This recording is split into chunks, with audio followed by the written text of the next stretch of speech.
To show video assistant on the internet app on Samsung Galaxy S24 Ultra, open Samsung internet app. Tap the three horizontal line icon at the bottom right, and then tap setting. Scroll down the screen.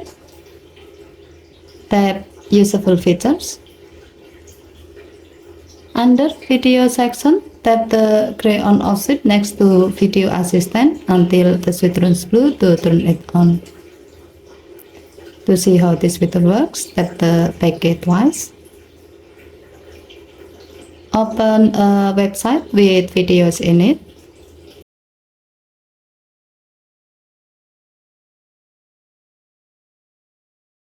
Play the video.